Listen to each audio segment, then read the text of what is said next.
연결된 자들의 연결을 이루라. 아멘. 기도하겠습니다. 하나님, 오늘도 우리가 하나님과 깊이 연결되기 원합니다. 우리를 용납하실 뿐만 아니라 또 우리에게 말씀하시고 답을 주시는 하나님, 오늘도 하나님께만 답이 있고 하나님께만 소망이 있습니다. 주님, 우리의 왕이 되시고 이 나라와 열방의 왕이 되어 주옵소서. 예수님의 이름으로 기도합니다. 아멘. 다니엘서 강해가 이제 10번째, 드디어 오늘 2장을 끝냅니다. 세상은 이 아리옥과 같은 자기를 드러내고 또 남을 이용하는 그런 아리옥과 같은 사람들이 충만하고, 또 우리 또한 하나님 앞에 좀 잘 서 있지 않으면 어느 순간 이제 그런 삶을 나도 모르게 또 살아가요. 그것이 바로 이제 인간이 갖고 있는 공통된 죄의 본성이다, 이렇게 지난주에 함께 나누었고요. 그런데 하나님은 그 속에서도 이제 우리의 자아를 다루셔서 하나님의 백성은 어떤 사람들이냐? 나를 드러내는 것이 아니라 하나님이 드러나게 하는 삶. 할렐루야. 진짜로 하나님 말만이 아니라 하나님이 정말 드러나시게 하는 삶을 사는 자들이 참된 하나님의 백성이다. 이것을 함께 나누었습니다. 그리고 그런 하나님의 백성들에게 하나님은 더 많은 것을 말씀해 주세요. 더 많은 것을 말씀해 주십니다. 자, 2장 28절 보겠습니다. 시작. 오직 은밀한 것을 나타내시리는 하늘에 계신 하나님이시라. 그가 느부갓네살 왕에게 후일에 될 일을 알게 하셨나이다. 왕의 꿈 곧 왕이 침상에서 머릿속으로 받은 환상은 이러하니이다. 아멘. 오늘 되게 인상 깊은 게 오장로님이 이제 저희 올해부터 이제 같이 또 협동장로로 이제 사역하시는데, 이제 앞자리로 딱 전진 배치하시니까 세증인 제가 이제 어떤 생각이 드냐면, 이제 성경에 보면 계시록에 24장로잖아요. 우리 교회 24장로님이 세워질지어다. 그리고 그 뒤에 목사님과 사모님이 계시니까 사단이 올 수가 없습니다. 강력한 디펜스 그룹이 지금 점점 스크럼이 짜지고 있어요. 축복합니다. 뭐 하다가 2장 28절 말씀. 2장 28절에 보면 뭐라고 이야기하냐면, 하나님은 오직 은밀한 것을 나타내실 분, 이렇게 되어 있어요. 은밀한 것을 나타내시는 분. 여러분, 이 은밀한 것은 무엇이냐면 느부갓네살의 꿈이죠. 일단 느부갓네살만 알고 있는 자신의 꿈이에요. 그리고 또 다른 은밀함이 있는데, 그것은 뭐냐면 그 꿈을 해석해 주시는 하나님의 답, 하나님의 해석. 그게 이제 은밀한 것 중에 또 한 가지죠. 여러분, 우리가 신앙생활하면서 여러분, 제가 늘 말씀드리지만 예수님이 죽으시고 부활하시고 승천하시고 나서 우리를 믿지 못하시기 때문에 누구를 보내셨어요? 그래서 성령님을 보내신 거예요. 여러분, 그게 좋은 게 아니에요. 내가 너희를 못 믿겠다, 그거예요. 그래서 이제는 개인당 내가 영을 보내서, 나의 영을 보내서 너를 24시간 관찰하겠다, 이거예요. 그래서 기분 좋게 받으시면 안 돼요. 결국은 성령님이 오셔서 어떡하냐? 탈탈 터시죠. 이제 기도하면 내 동기, 내가 몰랐던 동기들, 마음의 동기들 다 드러나고, 막 은밀한 것들 다 드러내시고, 그리고 또 어떤 일을 하시냐면 하나님의 은밀한 것을, 나를 향한 하나님의 계획, 또 우리가 기도하는 어떤 그 문제를 향한 하나님의 은밀한 것들을 우리에게 나타내시는 분이 바로 성령님이십니다. 로마서 8장 26절 말씀을 같이 한번 읽어보겠습니다. 시작. 이와 같이 성령도 우리의 연약함을 도우시나니 우리는 마땅히 기도할 바를 알지 못하나 오직 성령이 말할 수 없는 탄식으로 우리를 위하여 친히 간구하시느니라. 네, 내가 뭘 기도해야 될지 모르겠다, 기도할 말이 없다라기보다는 진짜 나에게 지금 필요한 기도가 뭔지 모르겠다. 내 기도인데도 모를 수 있다는 거예요. 근데 내 안에 계신 성령님은 나를 살피시는 분이시기 때문에 나에게 어떤 기도가 필요한지를 가르쳐 주시고 생각나게 하신다. 그리고 고린도전서 2장 11절 말씀 보겠습니다. 시작. 사람의 일을 사람의 속에 있는 영 외에 누가 알리요? 이와 같이 하나님의 일도 하나님의 영 외에는 아무도 알지 못하느니라. 여러분, 성령님은 하나님이십니다. 그래서 하나님의 영이시기 때문에 우리 안에 오신 성령님께서는요, 나의 깊은 것들을 하나님께 가져가시기도 하지만 바로 하나님 그분 안에 있는 것들을 우리에게도 가져오시는 분이세요. 성령이 없이는 신앙생활은 불가능합니다. 그래서 우리가 성령 안에서 기도해야 된다라는 것이죠. 성령의 감동케 하심을 통해서만 이 은밀한 것들이 드러나고 알게 되어진다라는 겁니다. 그래서 여러분, 이 하나님의 지혜도 그 하나님으로부터 오는 것이기 때문에 우리가 공부한다고 깨달아지는 게 아니에요. 세상에 공부를 많이 한다고 해서, 또 여러분 챗 GPT도 보면 세상의 지식을 조합해서 답을 주는 것이기 때문에 지금 하나님의 뜻을 우리에게 가르쳐 줄 수 없어요. 그래서 결국은 정말 하늘의 것을 다운로드 할 수 있는 삶이라는 것은 누구냐? 나의 힘으로도 능으로도 안 되고 오직 여호와의 신으로만 가능합니다. 그래서 기도하는 사람들이 하나님께 받은 것들, 그리고 말씀을 통해서 그것들이 확인되고 검증되는 것들이 그 시즌에 그의 삶 가운데 하나님의 지혜와 답으로 풀어지는 거죠. 예레미야 33장 3절 말씀 같이 읽겠습니다. 시작. 너는 내게 부르짖으라. 내가 내게 응답하겠고 내가 알지 못하는 크고 은밀한 일을 내게 보이리라. 아멘. 우리가 선지자적인 부르심이라고 할 때 가장 많이 읽는 말씀이 이 말씀이죠. 크고 은밀한 일을 너가 부르짖을 때 내가 내게 가르쳐 줄 거야. 여러분, 이 부르짖음은 전심을 다한 기도입니다. 여러분, 하나님이 기뻐하시는 기도, 물론 모든 기도를 다 들으시지만 하나님의 나라를 구하고 하나님의 얼굴을 구하고 하나님의 계획을 구하는 기도를 기뻐하십니다. 그렇게 부르짖는 자들에게 하나님은 하나님의 은밀한 것들을 나타내신다는 거예요. 그래서 이제는 우리에게는 다니엘보다 더 우리가 감사한 것은 하나님 나라의 그림의 완성인 성경이 우리에게 주어졌고, 그리고 그 성경을 성경대로 볼 수 있는 성령님께서 우리와 함께 하시고, 결국은 이제는 특정한 사람이 선지자라기보다는 교회, 그죠?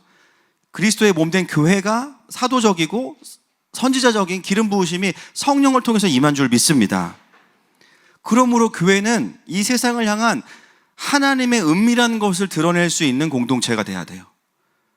완벽하진 않아도 100%가 아니어도 지금 하나님께서 이 땅을 향해서 누군가가 하나님의 뜻을 알고 싶다라고 말할 때 교회가 그것에 대해서 하나님의 뜻을 받아서 줄 수 있도록 선지자적인 기름 부으심과 준비가 되어 있어야 합니다.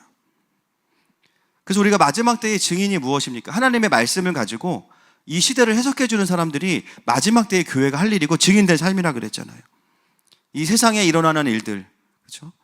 그리고 앞으로 일어날 일들에 대해서 하나하나의 어떤 사건이나 해프닝이 아니라, 인간의 어떠한 모습이 아니라, 자연의 현상 중에 하나가 아니라, 지금 이 시간은 하나님이 나라가 완성되어지는 시간이야.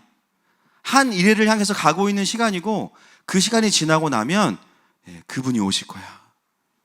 그래서 우리는 초림하신 예수님을 감사하지만 다시 오실 예수님을 기다리고 있습니다. 여러분, 오늘 이 다니엘서는요, 계시록이 쓰여지기 무려 500년도 더 전에 주어진 말씀이에요. 500년도 더 전에. 놀랍게도 오늘 우리가 보게 될 이 환상은 계시록과 똑같은 그림을 가지고 있죠.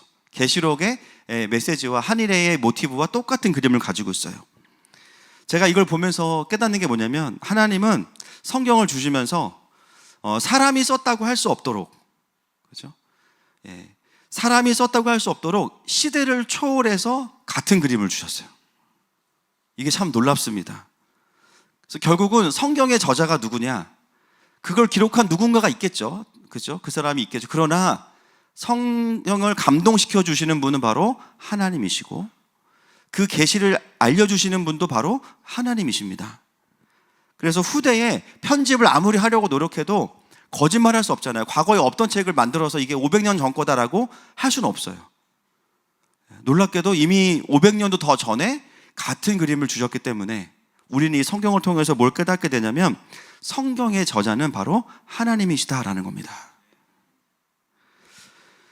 여러분, 그리고 이제 오늘 우리가 이제 보게 될 텐데, 한 가지 더 짚고 넘어갈 것이 있습니다. 이 신상의 환상을 하나님은 마지막 때의 이제 그림인데, 다니엘에게 주신 게 아니라 누구에게 주신 겁니까, 이게? 그죠? 느부갓네살이 꿈을 꿨어요. 왜 다니엘이 아니고 왜 느부갓네살일까라는 거죠. 다니엘서에 힌트가 있습니다. 2장 29절 보겠습니다. 시작. 왕이여, 왕이 침상에서 장래일을 생각하실 때에 은밀한 것을 나타내시는 이가 장래일을 왕에게 알게 하셨사오며. 자, 제가 어떤 단어에 포커스를 둘 것 같습니까? 맞습니다. 장래일을 생각하실 때에.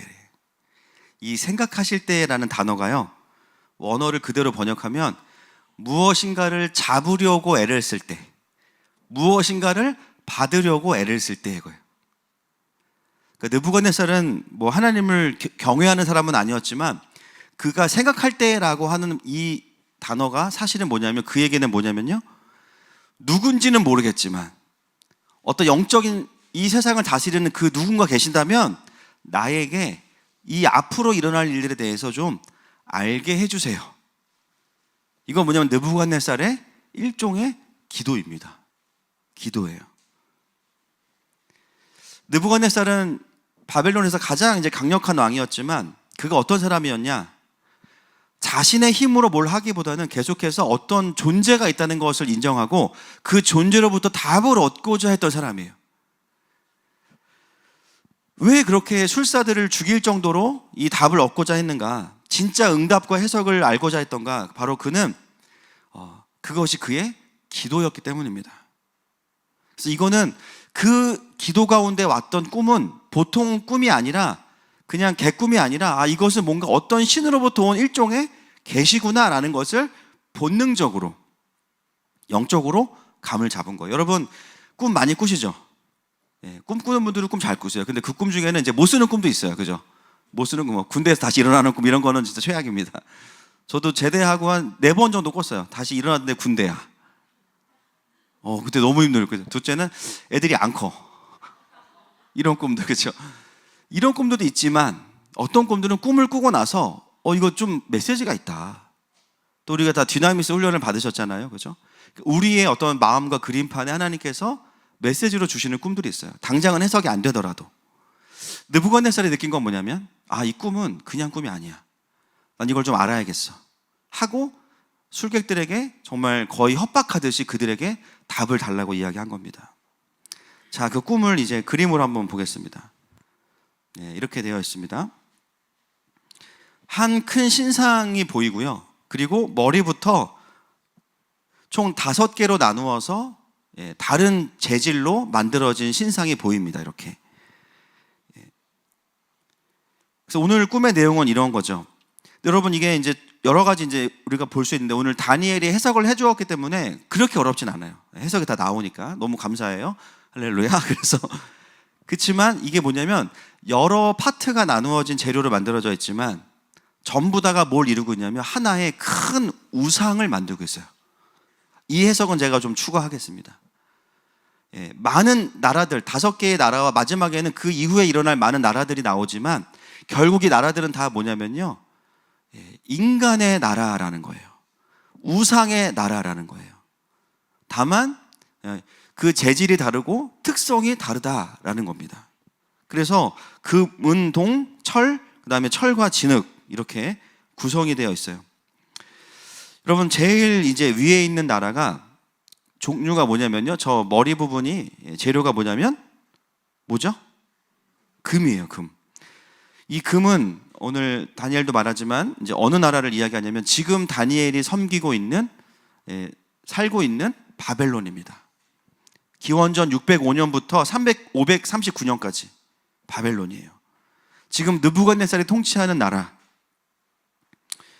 왜 그 이전에도 아수르나 애굽과 같은 강대국이 있었지만 바벨론에서부터 시작하느냐?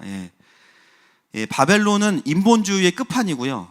그리고 바벨탑의 정체성으로 세워진 거의 인간이 세운 완전한 나라의 개념이 있고, 이 바벨론을 통해서 남유다가 마지막으로 멸망당했기 때문에 그 지점부터 이제 꿈이 주어진 겁니다.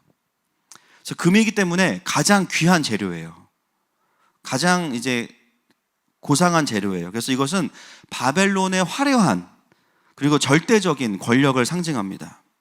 자, 다니엘서 2장 38절 말씀을 한번 보겠습니다. 시작.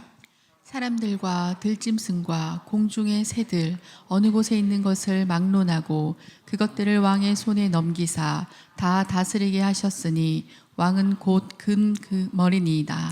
네, 여러분, 우리가 돌대가리는 들어봤는데 금대가리는 처음 들어봤어요.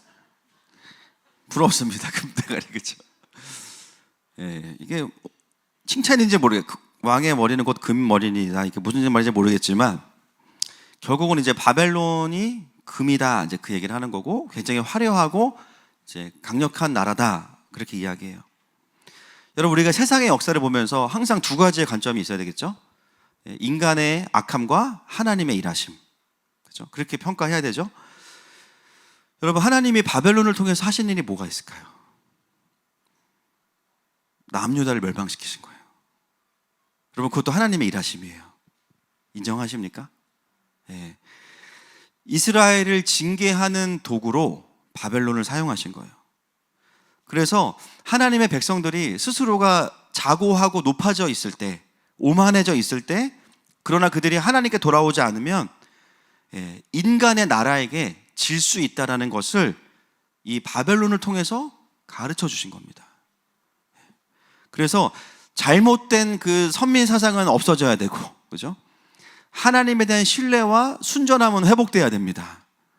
그래서 결국은 이 바벨론을 통해서 남유다는 나라가 망하면서 어떻게 돼요? 그 순전함을 회복하게 되는 말 그대로 금과 같은 나라 안에서 정금과 같이 만들어지는 시간들이 바벨론의 포로 기간의 시간이었습니다. 자, 그 다음에 나오는 나라가 바로 메데와 바사입니다. 우리가 이제 페르시아라고도 하는데 이 재질이 뭐냐면 은이에요, 은. 주님이 금을 다 써가지고 이제 부족하게 은을 만드신 게 아니라 은의 특성이 뭐냐면 금보다는 덜 귀하지만 금속으로 가치가 있고 제국의 강력함을 가지고 있어요. 그러나 바벨론보다 못해요. 그 이유는 뭐냐면 바벨론은 강력한 왕정 제도였어요.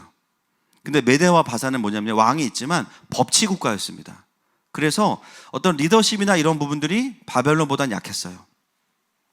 그리고 아까도 보셨지만 두 팔이 다 은이었거든요. 이게 뭐냐면 메데와 바사입니다. 그래서 두 나라가 하나가 돼서 메데 바사거든요. 나중에 이제 페르시아로 바뀌게 되는데 은으로 만들어진 두 나라. 그래서 또 힘이 없는 그 구조였습니다. 자, 이 메데와 바사를 통해서 하나님께서 하신 일이 무엇이냐? 역대하 36장 22절 23절 보겠습니다. 시작. 바사의 고레스 왕 원년에 여호와께서 예레미야의 입으로 하신 말씀을 이루시려고 여호와께서 바사의 고레스 왕의 마음을 감동시키심에 그가 온 나라에 공포도 하고 조소도 내려 이르되 바사 왕 고레스가 이같이 말하노니 하늘의 신 여호와께서 세상 만국을 내게 주셨고 나에게 명령하여 유다 예루살렘에 성전을 건축하라 하셨나니 너희 중에 그의 백성된 자는 다 올라갈지어다. 너희 하나님 여호와께서 함께 하시기를 원하노라 하였더라. 아멘. 바로 이 나라의 고레스를 통해서 하나님의 백성들을 자유케 하셨습니다. 그리고 다시 그 부르심을 따라가서 성전을 짓도록 그들을 회복하게 하셨어요. 여러분 세상에 리더를 세우시는 분도 하나님이시죠. 내가 뭐 좋아하건 좋아하지 않건 하나님은 성령 충만하고 말씀 충만하고 성령의 열매를 가진 사람들만 세우시면 좋겠는데 일단 우리도 그게 안 되고, 그렇죠? 근데 하나님은 그렇게 일하시지 않아요. 그렇죠? 세상의 역사도 하나님이 다스리시면서 어떻게 역사하시냐면 그냥 세상의 왕들을 세우세요. 그들을 보면 교만하고, 여러분 바벨론의 왕들 보세요. 주변에 전부 다 점쟁이들이 있어요. 그렇죠? 하나님인지 아닌지도 모르는 사람들이 막 있어요. 그런 사람들을 그냥 하나님 세우셔서도 어떻게 해요? 하나님의 일을 그냥 하십니다. 그게 하나님의 전능하심이고 하나님의 주권이에요. 우리의 생각에는 참 이런 리더들이 있으면 좋겠다라고 하지만 사실은 역사를 보면 그런 리더는 없어요. 또 끝까지 그 리더가 유지가 되지도 않습니다. 말 그대로 그들은 그냥 세상에서 세워진 리더들이에요.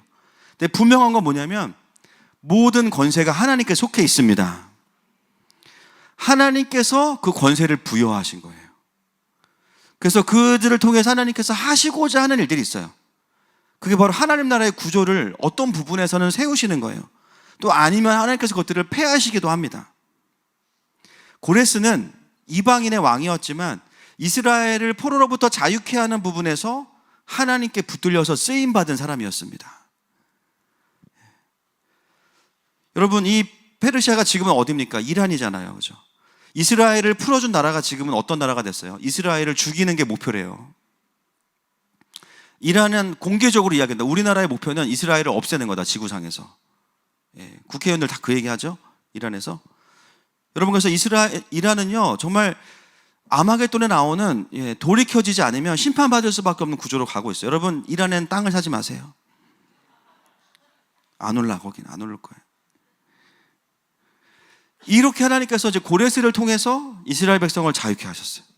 자, 그 다음에 나오는 나라가 뭐냐? 배와 넓적다리까지 있는 그 청동으로 만들어진 나라인데, 혹시 이 나라가 어딘지 아십니까?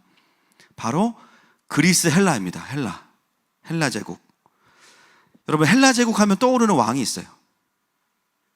맞습니다. 알렉산더 대왕입니다. 바로 기원전 331년부터 63년까지 일어났던 헬라 제국인데요. 청동으로 되어 있는 이유는 금과 은보다 더 보편적이고, 그래서 그렇지만 더 단단해요. 결국은 이 헬라 제국은 굉장히 넓은 영토를 차지했죠.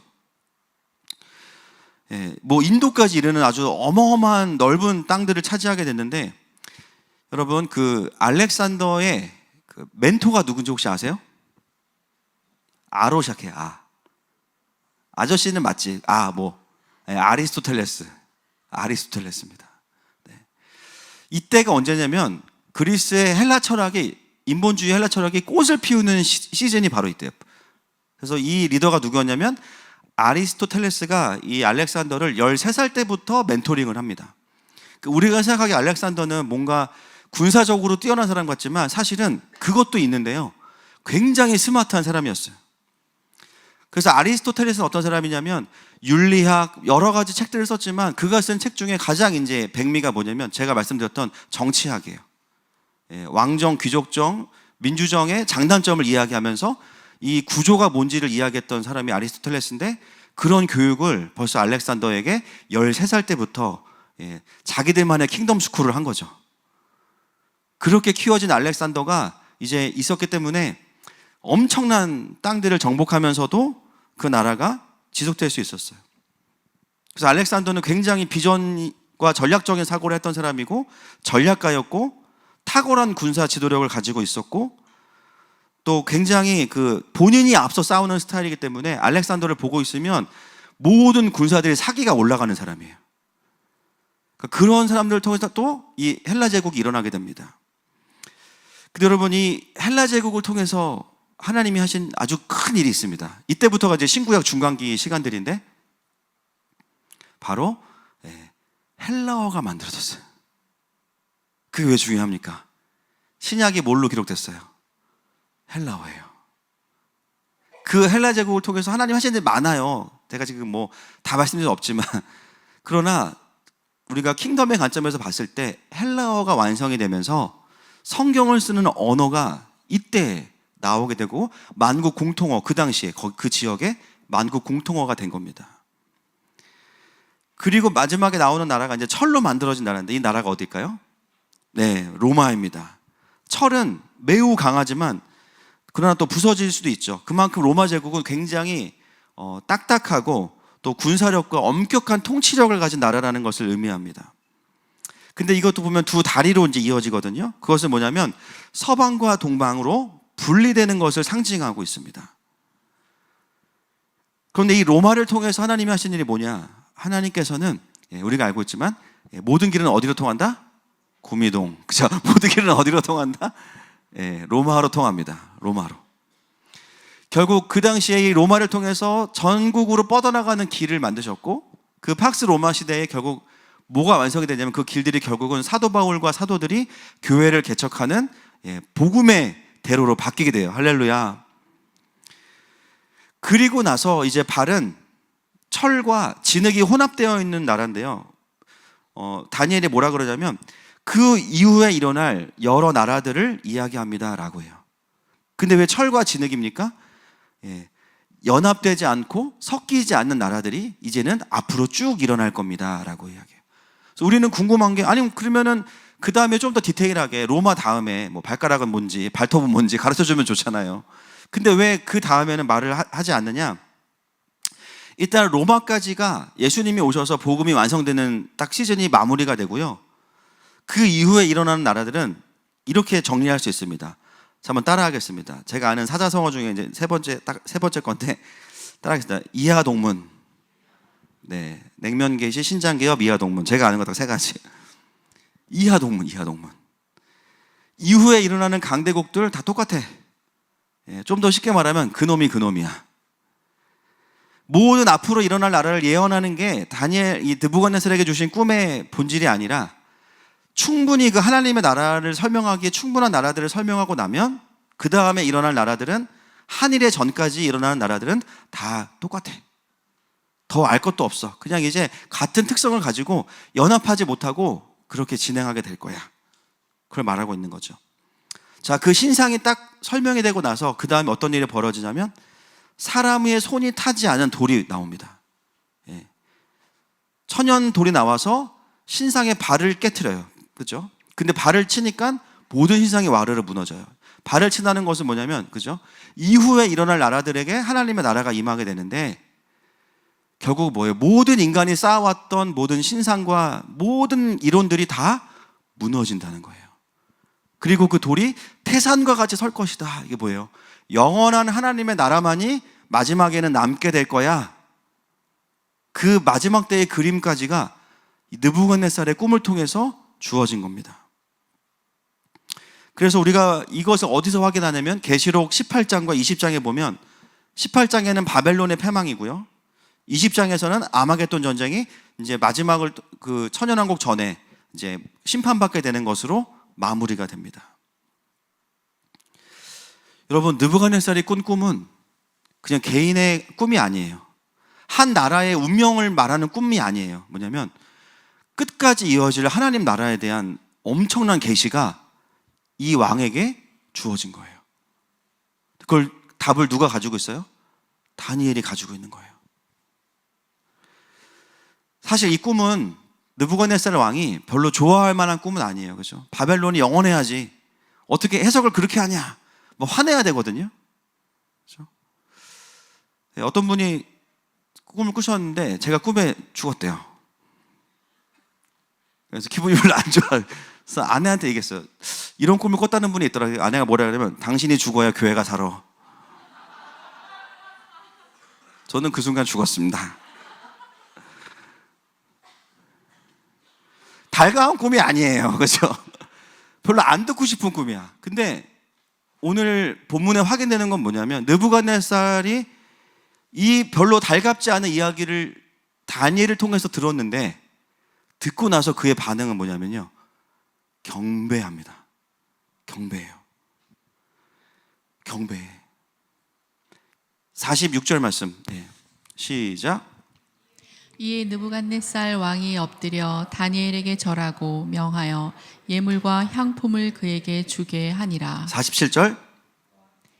왕이 대답하여 다니엘에게 이르되 너희 하나님은 참으로 모든 신들의 신이시요 모든 왕의 중이시로다. 내가 능히 이 은밀한 것을 나타내었으니 내 하나님은 또 은밀한 것을 나타내시는 이시로다. 이 고백을 느부갓네살이 하는 거예요. 경배하죠. 여러분, 저는 이 본문을 보면서 너무 영광스러웠어요. 여러분, 이 세상 사람들이요, 표면적으로 보면 자기가 원하는 답을 듣고 싶어 해요. 당장 자기를 충족시켜줄 답을 듣고 싶어 하지만 더 근본적으로는 이 세상 사람들은 뭘 원하냐면 진짜 살아계신 하나님의 답을 듣고 싶어 해요. 그게 나에게 좋은 일이냐 나쁜 일이냐 그걸 넘어서서 그게 이 세상을 만드신 하나님의 뜻이 나에게 주어진다는 것 자체, 하나님이 말씀하신다는 것 자체가 그의 영을 깨우고 그의 경배를 일으키는 겁니다. 그리고 그 하나님의 뜻이 딱 풀어질 때요, 영으로 깨달아요. 아, 이게 답이겠다. 그럼 거기에 순복하게 되는 거예요. 여러분, 이 세상의 모든 답은 하나님께 있습니다. 왜냐하면 이 세상은 우연히 만들어진 세상이 아니고 하나님께서 만드신 세상이기 때문에 그렇습니다. 모든 것의 해석은 하나님께로부터만 나올 수 있습니다. 여러분, 그렇다면 이 세상에서 다스리는 자의 삶을 살 수 있는 자는 어떤 사람들이냐? 하나님께 연결돼서 하나님의 답을 받아내는 사람들인 거예요. 아멘입니까? 그렇다면 우리의 목표도 이 세상을 향해서도 똑같아요. 나를 통해서 뭐 거창하지 않아도 돼요. 내 주변의 사람들이 부분적일지라도 하나님 나라의 이야기를 듣고 그 속에서 답을 찾고 있는가 하는 거예요. 누군가 나에게 와서 고민을 털어놔요.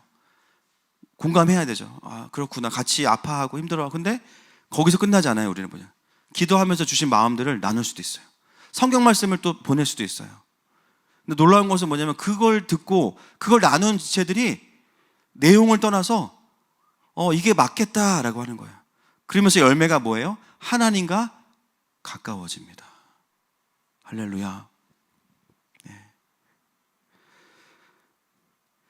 여러분, 우리가 세상을 향해 준비되어야 된다고 했을 때 그 속에는 어떤 내용이 필요하냐면, 스펙이 아니라 우리의 진짜 스펙은 뭐냐면 실제로 나에게 하나님의 답이 있냐는 거죠. 답답한 이 세상 속에서 나는 어느 교회 다녀, 그것도 중요해요.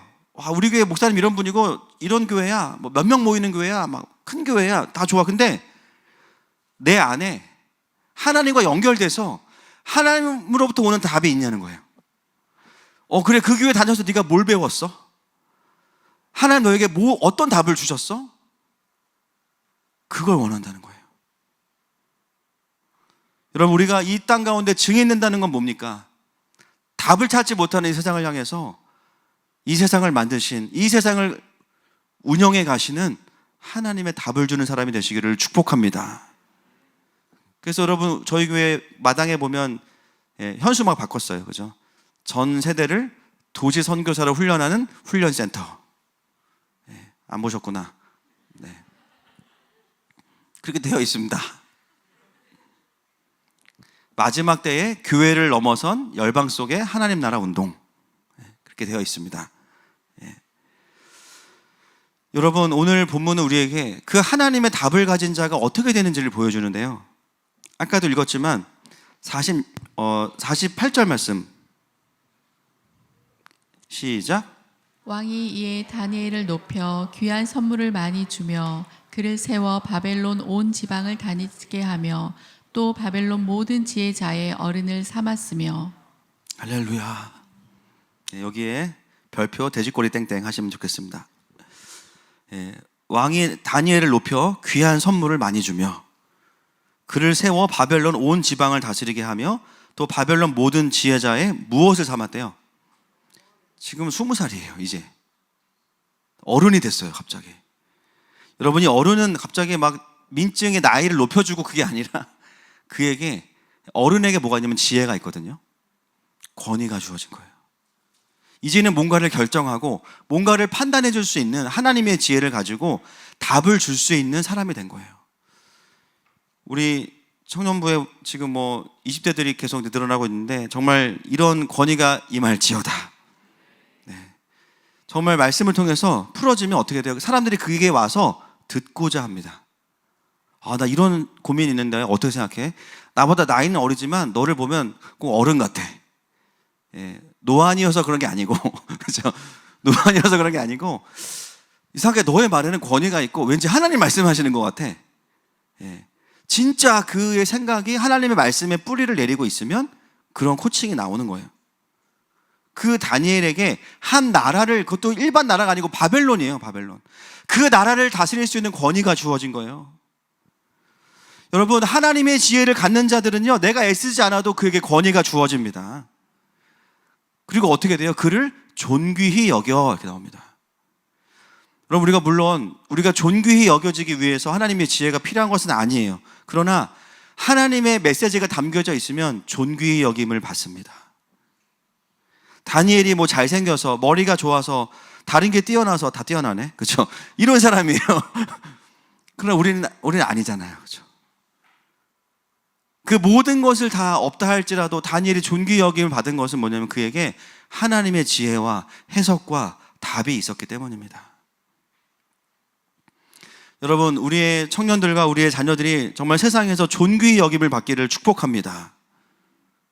그리고 어떤 훈련을 해야 되냐면 하나님 나라의 답을 우리 아이들이 받아내고 가질 수 있는 훈련을 해야 돼요. 하나님과 연결되는 자들이 돼야 돼요. 그래서 대체 불가의 인력이 돼야 돼요.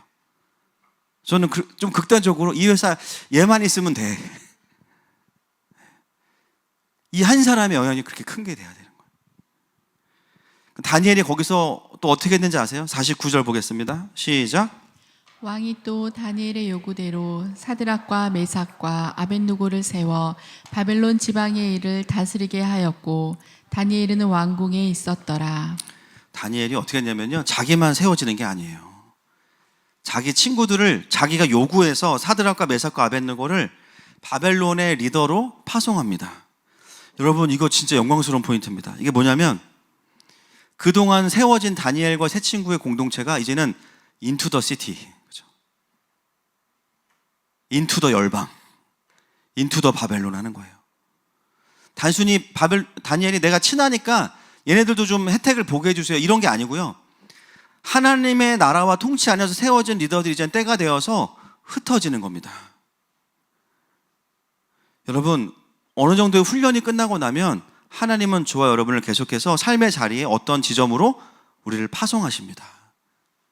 그게 바로 사도잖아요, 그죠? 보냄받은 자. 그 말은 뭐냐면 이제 다니엘과 세 친구가 어느 정도의 훈련이 끝났다. 그리고 이제는 그 하나님의 권세를, 사망의 생명 권세를 풀어낼 수 있는 리더십이 됐다는 것을 의미합니다. 여러분, 우리가 준비되면 하나님은 알아서 쓰십니다. 할렐루야. 네. 언제 쓰실 거야? 준비하시면 되는 거예요. 하나님은 때가 되면 쓰시는 거예요. 여러분, 이 다니엘과 세 친구들이 각 지방으로 흩어졌다는 것은 뭘 이야기하냐면 영적인 리더들이 그 바벨론의 깊은 곳으로 들어가서 정사와 권세, 그 모든 결정하는 자에 들어가서 하나님 나라의 통치를 풀어내는 자들이 되었다라는 거예요. 사람들이 그들에게 와서 답을 묻고 의사결정을 하려고 하고 분별하려고 한다는 거예요. 여러분, 그래서 이 4명은요 결코 적은 인원이 아닙니다. 이 4명이 바벨론 전체를 커버링하고 있는 하나님 나라의 리더가 된 겁니다. 요즘에 우리 킹덤 교사들 그리고 또 신청하신 학부모님들이랑 같이 2주에 한 번씩, 그래서 저는 이제 매주 강의가 있지만 교사 그룹과 학부모 그룹을 제가 2월까지 훈련하고 있는데 주제가 뭐냐면 우리 자녀들을 다스리는 자로 키운다 이거예요. 권력지향이 아니라 권위를 사용하는 자가 뭔지를 같이 나누고 있습니다. 그래서 하나님 나라의 관점도 가르치고 또 철학을 또 배우는 시간도 있어요. 성경은 고지론도 아니고 청빈론도 아니에요. 성경은 뭐냐면요, 낮은 위치에 처하면은 만족하고 높은 자리에 부르셨으면은 네가 할 일을 해라 그거예요. 할 일 못하면 너 내려와야 된다 그거예요. 그래서 우리는 고지론 청빈론이 아니고 부르심을 따라간다입니다. 할렐루야.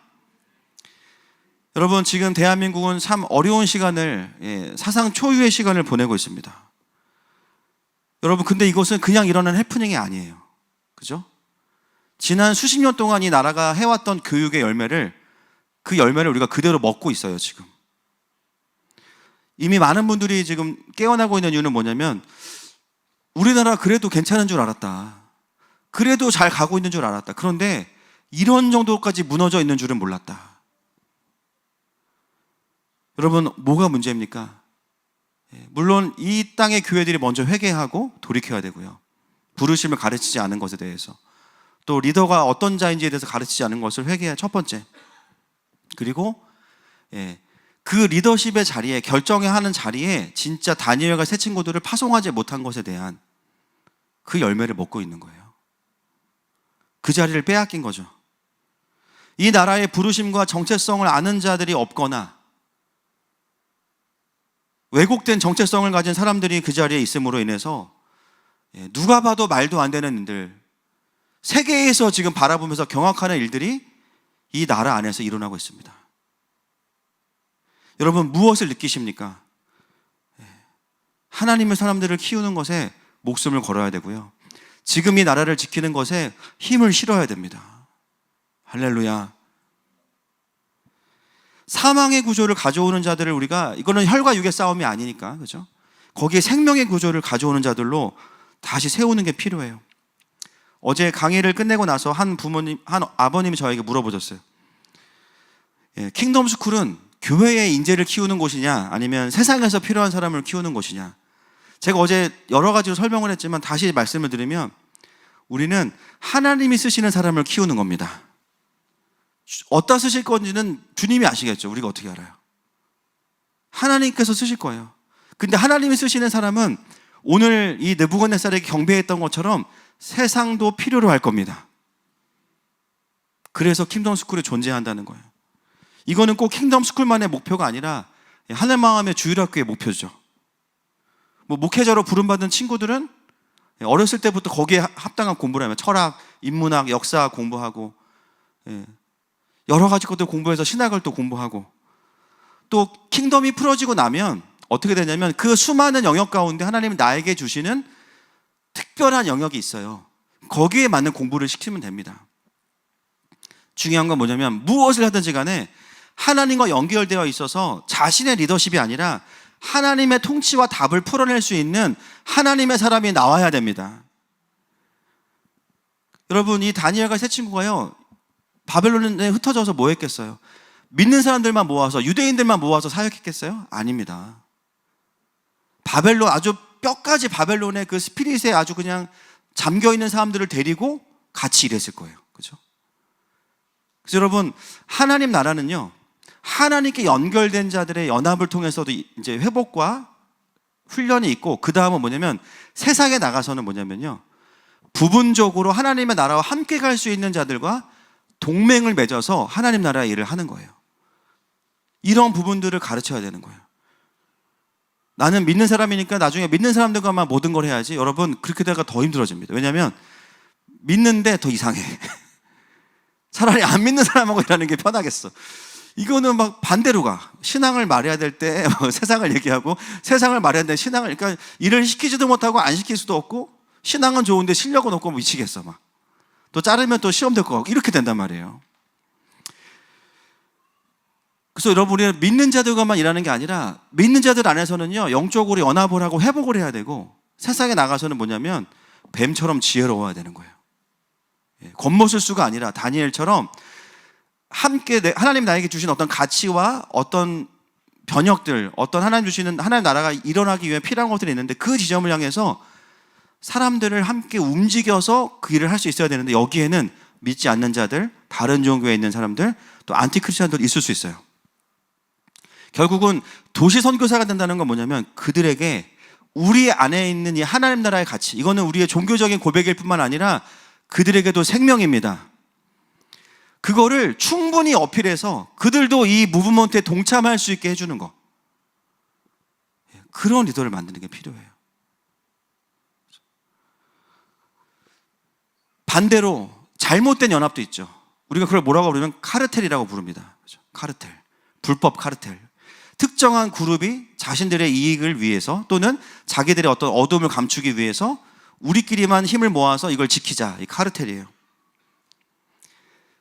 그래서 카르텔은 뭐예요? 자기들이 아니면 다 죽이죠. 적이고. 이거는 이제 안 되는 겁니다.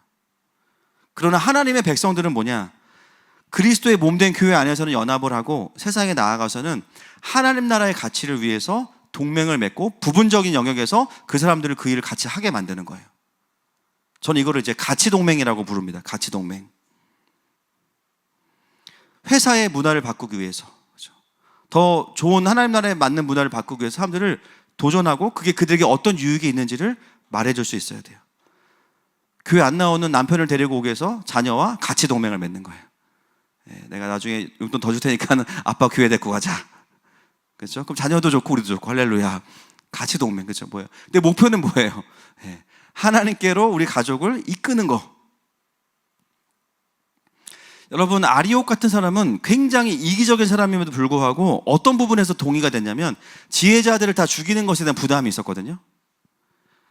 다니엘 마음속에도 결국은 자기가 하나님의 뜻을 풀어내고 나면 이 사람들을 다 살릴 수가 있어요. 어떻게 해요? 살리는 것에 있어서 동의를 구하고 같이 그 일을 하면서 아리옥이 자신의 권위를 사용해서 다니엘을 왕에게 데려가게 해준 겁니다.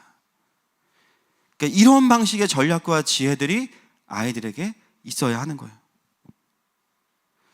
여러분, 대한민국은 그래서 그런 의미에서 좋은 외교로 이 나라가 세워진 나라 중에 하나였습니다. 이 작은 나라가, 그죠? 공산화되는 게 너무 당연한데, 그래서 김구 그분이 뭐라 그랬어요? 공산화되는 게 당연하니까 받아들여야 된다 그랬잖아요, 김구 씨가. 그죠? 근데 어떻게 했습니까? 아니다. 그러면서 어떻게 했어요? 미국이 그때 말했던, 우드로 윌슨이 말했던 민족 자결주의가 있어요. 자유민주주의를 지키고자 하는 모든 나라들은 이제 미국이 도와줄게. 핵심은 그거거든요. 우리가 미국에게 돈을 주고 또 미국을 우리가 우상화해서 그런 게 아니에요. 미국을 이용했어요. 야, 니네가 그렇게 말했잖아. 경찰 역할을 하겠다며. 그러면 와서 우리를 소련과 중국과 북한에 넘기지 말고 우리를 도와줘. 어떻게 해요? 미국에서 이승만 대통령 막 죽이려고 그랬잖아요. 막 너무 미워가지고. 근데 본인들이 말했던 가치가 있으니까 그 거대한 나라가 움직여지는 거예요. 그래서 대한민국이 세워진 거 아니겠습니까? 그래서 그들이 말했던 성경의 가치대로 너네가 세워진 나라라면 우리도 그런 나라가 될 수 있도록 도와줘야 되는 거 아니야? 돈 한 푼 안 주면서 큰 소리쳐. 여러분, 이런 게 바로 가치 동맹입니다. 물론 모든 정부가, 교회가 원하는 대로 다 모든 외교 정책을 펼칠 수는 없겠죠. 그러나 교회는 어떤 기도를 해야 될까요? 하나님 마지막 때고 하나님의 나라가 완성된다면 정사와 권세가 구속사를 수종드는 방향으로 정렬되게 해주세요. 여러분, 중국이 만약에 공산주의가 아니었다면 얼마나 좋았겠어요. 중국이 자유민주주의였다면, 시진핑이 성경 충만했다면 얼마나 좋았겠어요. 하초핑보다 나았겠죠. 그죠? 여러분, 우리가 왜 중국과 같이 갈 수 없습니까? 물론 무역도 다 해야 되고, 짜장면 많이 드세요. 상관없어요. 단무지 많이 드세요. 상관없어요. 탕수육 많이 드세요. 근데 그게 중요한 게 아니라 중국과는 멍해를 같이 맬 수 없는 거예요. 공산주의니까. 공산주의에서는 교회를 죽이고, 그리고 가장 강력한 게 뭐냐면 아시안 하이웨이를 대적하는 게 1대1로거든요. 모든 길은 중국으로 통한다. 중화사상. 우리는 중국 정부가 아니라 중국에 있는 교회들을 깨우고, 할렐루야. 중국 안에 있는 다음 세대들을 깨워서 하나님 나라 운동을 해야 되잖아요. 그래서 어떻습니까? 하나님 나라에 대한 가치들을 나라마다 풀어서 일어나는 교회들과 가치 동맹을 맺어서 함께 가야 되는 겁니다. 저는 그래서 지금 하나님께서 대한민국에 여러 가지 일들을 하고 계시고, 저도 이게 어떻게 흘러갈지를 모르겠지만, 지금 뭐 2030들이 한 주 한 주가 다르게 지금 막 난리도 아닌데, 전부 다 자유민주주의를 지키겠다, 지금 체제 싸움이다 이러고 나오고 있잖아요. 근데 그들 중에는 신앙이 없는 분들도 많아요. 교회가 할 일 중에 하나가 뭐냐면 그들에게 복음의 기회로 이것을 삼아야 됩니다. 맞아, 그거 중요한데 그게 어디서 나왔는 줄 알아? 성경이야. 하나님이 이 땅을 세우신 거야. 이 나라를 세우신 거야. 그들을 어떻게 해요? 같이 동맹으로, 무엇보다 예수님과 연결시키는 교회들이 반드시 나와야 됩니다. 제가 이 현상을 보면서 뭘 깨닫냐면, 야, 교회가 깨어나지 않으니까 하나님께서 나라를 흔들어 가지고 깨우시네. 교회들 안에 지금 2030, 40 거의 없거든요. 이런 방식으로 존재하는 교회가 거의 없어요. 근데 지금 대사회적으로 2030, 40들이 엄청 깨어나고 있어요. 그것이 어떤 정치적인 이슈만이 아니라 결국은 하나님 나라를 향해서 그들이 깨어나는 것입니다.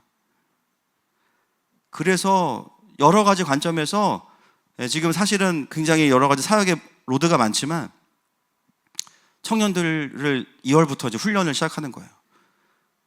킹덤 빌드 에센스를 5년 커리를 우리 청년들에게 토요일 6시부터 모여서 말씀을 통해서 이제 하나님 나라를 가르치는 거예요.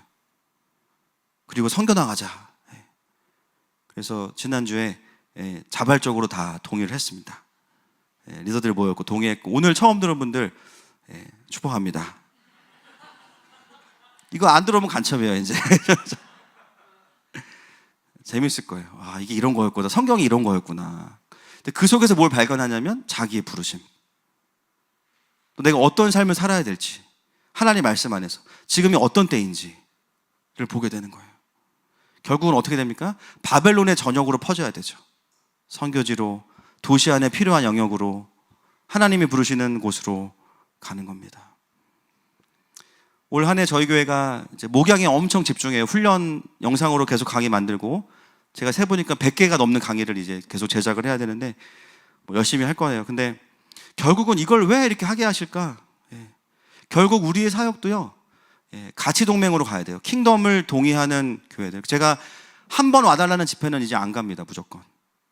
가서 물론 은혜 주시지만 시간이 없어요 이제는. 마지막 때에 정말 같이 연결돼서 하나님 나라를 풀어내고 정말 하나님 나라를 같이 갈 수 있는, 그 가치 동맹으로 갈 수 있는 캠프들이면 오케이. 대신에 나 혼자 가지 않을 거야. 레이즈파도 가야 되고 우리 조장으로 청년들도 가서 완전히 돈은 그들이 내고, 할렐루야. 우리는 가서 먹으면서 열심히 이제 우리가 사역하고, 무슨 이름으로 캠프를 하냐가 중요한 게 아니에요. 하나님의 나라가 풀어지면 됩니다. 그래서 킹덤의 DNA를 계속 풀어내는 것으로 우리는 갈 거예요. 제가 지난번에 그 몽골 목사님, 작년에 우리 청년들이랑 히즈웨이브 연합으로 갔던 몽골의 새생명교회였나요? 이름이? 새생명교회 목사님, 뭉우 목사님이랑 이제 통화했는데 이분이 정말 지금 중앙아시아에 일어나는 부흥에 대해서 너무 막 감동하고 계시고 몽골의 부르심이 너무 이제 귀하다는 걸 알고 계신 분이세요. 그래서 2월에 한국 거쳐서 일본 가실 때 주일날 저희 교회에 들리기로 하셨어요. 걱정 안 하셔도 한국말을 저보다 더 잘하시니까 그냥 옆집 아저씨 같거든요. 근데 전화하면 목사님 식사하셨어요? 제가 이 느낌을 터키 가서 알렉스 이후로 충격이었습니다. 그래서 오셔서 지금 이 몽골과 아시아에 일어나는 또 하나님의 일들, 저는 어떤 마음이냐면 아시아에 놀라운 게더링이 일어날 것 같아요. 할렐루야. 한중일과 함께 중앙아시아와 서남아시아와 터키와 이 왕의대로 안에 이렇게까지 하나님의 진동을 일으키시는데 지금 대한민국이 깨어나잖아요. 그렇죠? 여러분 뭐 대통령 구속돼서 속상한 분도 계시죠? 네. 하나님의 구속사가 더 큽니다. 할렐루야. 거기에 마음 쓰지 마시고 결국 이 일 가운데 하나님이 주인이십니다. 하나님의 일을 하실 거예요. 우리는 거기를 바라보고 가는 겁니다. 아멘이십니까? 같이 이 시간에 좀 기도하기 원합니다. 우리가 함께 그 하나님의 좀 영광스러운 이 콜링을 함께 좀 받았으면 좋겠어요. 먼저는 우리의 모습이 또 느부갓네살처럼 뭔가 내 속에 고민이 있어. 하나님께 좀 듣고 싶은 답이 있어. 그죠? 근데 스스로가 그걸 드러낼 수 없는 사람들도 있어요. 왜냐하면 어떤 부분에서는 아직 내가 그 문이 안 열렸기 때문에 그럴 수도 있습니다. 그럴 때 하나님께 어떻게 하시냐면 다니엘을 통해서 답을 주시거든요. 여러분 이럴 때일수록 말씀이 들려지는 자리에 오십시오. 이럴 때일수록 경배하는 자리에 오세요. 때로는 내가 원하는 답이 아니지만 하나님께서 완전한 보혜사이신 성령님, 완전한 보혜사이신 다니엘이신 성령님께서 우리에게 주시는 메시지가 있습니다. 하나님, 내가 그것으로 내가 먼저 살아나고 내 주변 사람들에게 답을 줄 수 있는 그런 인생이 되기를 원합니다. 시간 우리의 마음을 좀 확정하면서 이 찬양으로 주님께 나아가십시다.